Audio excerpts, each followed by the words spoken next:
Moral Orel was one of the strangest shows to air on Adult Swim. It only lasted 3 seasons, and every episode seemed darker than the last. Taking place in Moralton, Statesota, the residents were some of the most reckless and upsetting to ever be put in stop-motion animation. But in this topsy-turvy town where everyone has a hidden motive, who is the worst and who has some hope of being redeemed? I'm Brad with Wicked Binge, and this is Moral Orel, Good to Evil.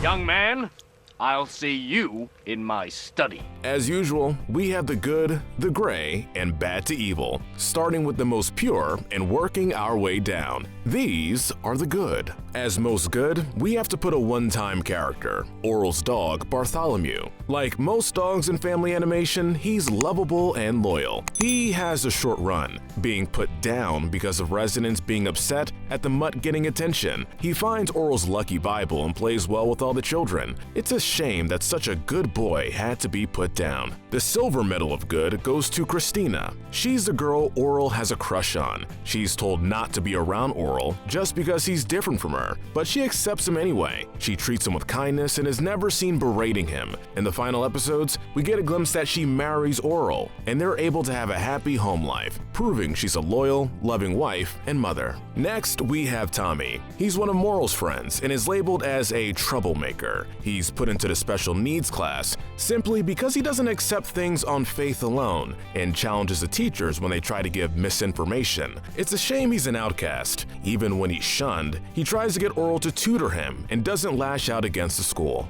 Moving on to Stephanie. She runs the sex shop in town, despite it being slow with the way the residents run themselves. She has a quirk of piercing herself to suppress emotion. Giving Orel his own piercing wasn't the best call, but she's one of the few people in Moralton to accept Orel as the kid he is. The advice she gives him tends to actually be helpful rather than backfire. She's patient with everyone, even the people that have mistreated her. She reaches out to Reverend Putty to let him know he's her father, and she goes out of her way to make sure Christina and Orel can enjoy the dance together. She's a memorable character that deserved a lot more love and respect. Next is Dr. Chosenberg, a surgeon who's basically held hostage. He's marked by Orel's Jesus statue during a bus wreck. He's patient with Orel and reaches out to the kid for help. You can't help but feel bad for this guy as he's neglected and abused by the hospital staff, tied to the bed to keep from healing his wound and being exposed to various diseases. After he heals, he doesn't pursue revenge and is instead simply glad to be alive. Well, that's the good list. Short and sweet. Now into the gray area. These are characters who sway from good to evil on a pretty regular basis. First in the gray area is Reverend Putty. He's a weird character to place. His personal issues tend to sway how he runs his sermons. He doesn't have much luck with women and does what he can to improve his chances, including using the money from the collection plate. He offers advice to Orel but is often impatient, lashing out at the kid. When he finds out about Stephanie being his daughter, his initial reaction is to just be mad he didn't get to enjoy being intimate. In the 3rd season, we see that he's much more sensitive to his daughter. He reveals that he felt sorry for Stephanie kissing Kim, not because they were both girls, but because Kim obviously didn't care about Stephanie. It was nice to see him come around and have that moment with his daughter. Next is Miss Second Opinionson. The school receptionist and Joe's half-sister, she spends her time taking care of their aging father. With Joe being a terror, we get that she's exhausted and not sure what to do. But we have to place her in the gray area because she mostly gave up on trying to help Joe become a good person. She tries to spoil him, even though he's clearly ungrateful, and allows him to grow up thinking his biological mother is dead. She has a moment where she connects with Joe, and she clearly loves her family enough to spend her time taking care of her father, but she allows Joe to beat up their dad. Next, we're gonna mention another friend of Orel's, Marionetta. Now, she's not as close to Orel as Dowie or Tommy, but she does show to go along with his ideas when she's on screen. The only time we get much development is when she's accused of stealing from the collection plate. She's shown to be smart and observant, even helping to hunt down the real culprit. She helps to deliver meals to the elderly and is an obedient daughter. She's also loyal, staying Orel's friend even after he accuses her of theft. Next is Florence, the former wife of Officer Papermouth. She's mainly known for her pink hair and her obsession with zebras and Reverend Putty. She's a sweet woman with a lot of self-esteem issues. She has a hard time speaking up for herself and allows herself to be in situations where she's put down. She becomes depressed after her small love affair with the Reverend, but at least she stood up for herself eventually. Next up is Bloberta's father. We don't learn his name, but we do see in flashbacks he was harassed by his wife to the point where he was almost never welcome to speak. He attempts to offer comfort to his daughter, but for a large part, he stands off to the side and allows his wife to control the family choir and put down Bloberta. Miss Sculptham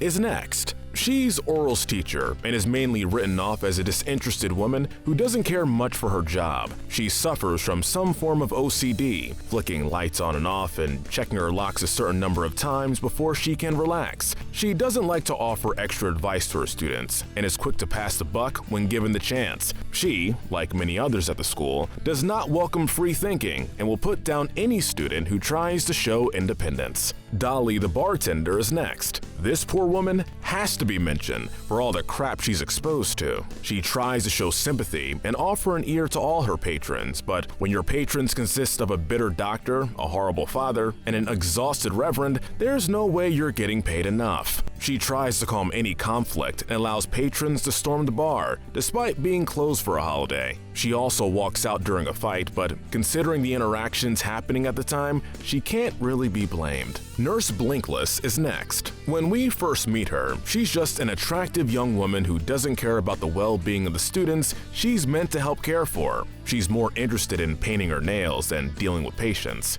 She's having an affair with the principal, and it's implied she's sleeping with plenty of other men at the same time. However, in later episodes, we see how damaged a person she is. She's of low intellect, surrounding herself with toys and faking a family with stuffed bears. She has a difficult time wording her thoughts and feelings, and it's heartbreaking to see her pray to be treated like a human instead of an object. The only thing worse was when she broke down completely, thinking her husband bear attacked her, sobbing hysterically about how he was supposed to be different and not like the others. When Joe shows up and confronts her about being his mother, she doesn't take the prize as being the most capable parent, but she expresses she wishes she had been able to be there for him and offers him a chance to live with her. We're gonna place Dottie next. A former trophy wife, she has a crude personality. She's vain and only hated being divorced because she wasn't the one to end the relationship. She's a sort of friend to Florence, but not a good one. She berates the only person who wanted to put up with her, and she tends to ignore her children.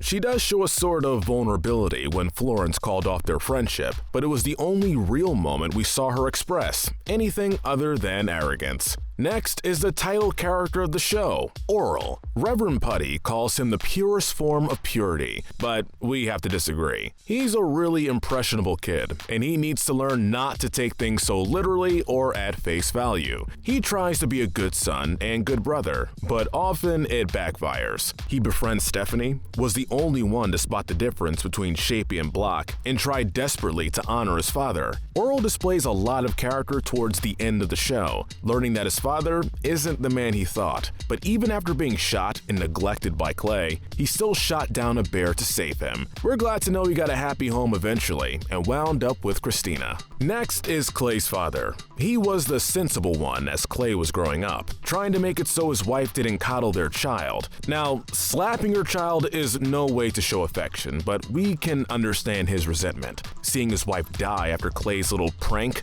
messed him up and made him shut down. When Orel's left to stay with him for a while, he assures Orel that he isn't stupid and does his best to teach Orel everything he can. He clearly doesn't approve of how Orel's being raised by Clay, and he was right to react that way. Officer Papermouth is next. He isn't given a lot of screen time, so there isn't a lot to say. He's of low intelligence and tends to be a coward. Aside from that, he clearly still cares for his ex-wife to some degree, openly upset when he thinks she's moved on to someone else. While he's not the best at expressing it, he clearly loves Florence, even with all the problems their marriage had. Dowie, Orel's closest friend, is next. He's treated like a pest at home and is envious of Orel's relationship with his father. He goes along with much of Orel's nonsense, helping to raise the dead and flirting with Mr. Creepler just so he can get gifts or missculpt them. He tries to sabotage Orel's gun training, trying to replace Orel in his own family. We can't call him loyal or malicious, but he's clearly out to help himself. Sal Figurelli is next. The local corner store owner, he doesn't exactly abuse anyone. He does sometimes take advantage of customers, but he is a business owner. He puts up with a lot of grief from the community, bribing Miss Cincerdoll to avoid her picketing and allowing his family to be segregated. He offers Orel a job only so he can underpay him, and does nothing when Orel beats him in his own store. He lets a lot slide that ultimately doesn't help anyone. Shapey and Block we have to put together because they're basically the same character. They can't be ranked any lower simply because they don't have high intelligence, but they can't be placed any higher because they are monsters. Shapey is shown to shoot his brother and stab himself with knitting needles. Most of their time on screen, they just scream and cause terror for everyone, having no sense of self-preservation. Clay's mother Angela is next. Only seen a short time, she coddles Clay to the point that he becomes a spoiled brat. She scolds her husband for ridiculous things and expresses that she lost a few children before having Clay. But the way she tells the story though, we can't be sure if she was naive or if she made herself lose the children. Look, when a woman goes on and on about trampolines, roller coasters, and cigarettes, it makes you wonder. She dies after being relieved seeing Clay alive. Her last words, praising a miracle that never happened. Joe is next. This kid is an absolute mess. It would be easy to rank him much lower, but we'll grant him some leeway. Seeing his home life, we see he doesn't get disciplined. Since he's allowed to get away with anything, he hasn't learned any boundaries. He steals from the collection plate, beats up other kids, and even attacks his family. He shows some attachment and kindness to his biological mother, but that's the only time we really see a moment of vulnerability. Kim and Carl will rank together since they're only ever really seen when together. They act like idiot children, more invested in one another than their son or really anyone else in the community. They berate Stephanie and make horrible parents. Their idea of parental love is just paying off their son to get him to stay out of the house. Bloberta's mom, we're gonna place here. She treats not only Bloberta badly, but her husband too. It's not really clear why she singles out Bloberta and treats her like a horrible pest. The only thing she really says as an excuse is that the family choir already had a soprano with perfect pitch. Just an incredibly unpleasant woman.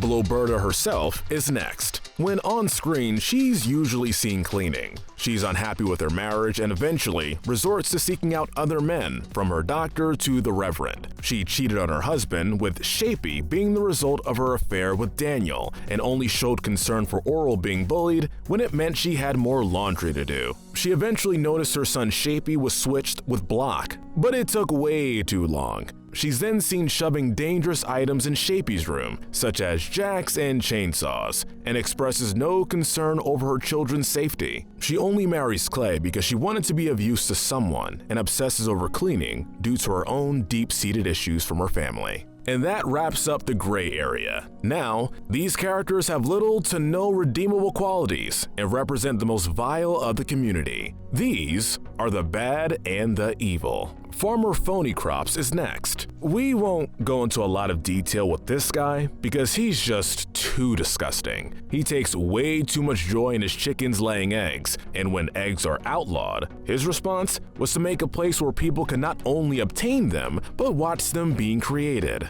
Just a weird, gross man, and that's not including his licking fruit to place stickers on them. Descending down our list of awful characters, we have Principal Fakey. He's the main person in charge of deciding who is too much of a free thinker at his school. He takes advantage of Nurse Blinkless and only seeks out help so he can be told how to repress his guilt. He takes the easy way out, blaming his wife for his STDs even when it's his own fault, and is in denial about doing anything remotely wrong. Next is Miss Cincerdoll. The way this woman eats her eggs is appalling, but that's not what places her so low on this list. She forces the community to give her bribes to avoid being protested against, accepts Orel's help so she can mold and manipulate him, and uses Clay for gratification after their debate. She tries to find the filth in everything, but refuses to follow the law when it's an inconvenience to her. Dr. Potter's Wheel is next.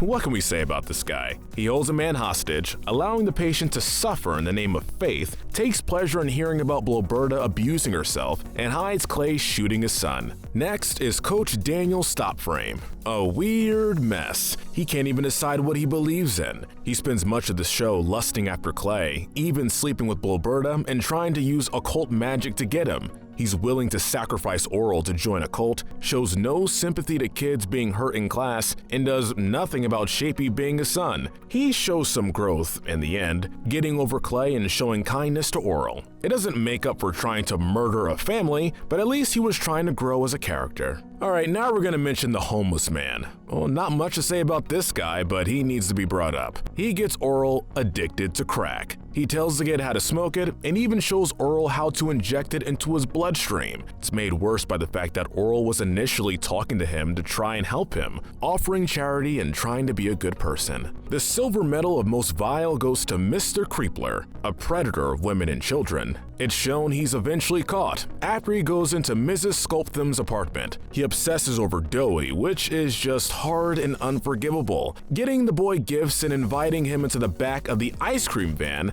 every time they see one another. Our gold medal of most disgusting we have to give to Clay, Orel's father. How is this guy the worst? Well, he's a horrible husband and father, a corrupt mayor, and a violent drunk. He shoots his son in the leg, frequently beats Orel with a belt, berates the Reverend as well as other fellow bar patrons, and is always looking to be let off the hook of whatever trouble is occurring. No good father uses guilt to teach his son to shoot or offers alcohol to 10-year-old kids. And he only goes to Daniel's apartment when Orel's there because he's jealous of his own son having the attention of his ex-lover, and not because he's worried for Orel. He wound up killing his mother with a horrible prank, refuses to help his kids with anything, and allows Shapey to play with poison in the yard. We ranked him especially low just factoring in that he's a father, but he's the worst of the worst for sure. But what do you think? Who are the best and worst characters of Moral Orel? Don't forget to hit that notification bell, and be sure to binge the full Good to Evil playlist, where we break down the morality of the characters from your favorite cartoons, movies, and shows. But most importantly, stay wicked.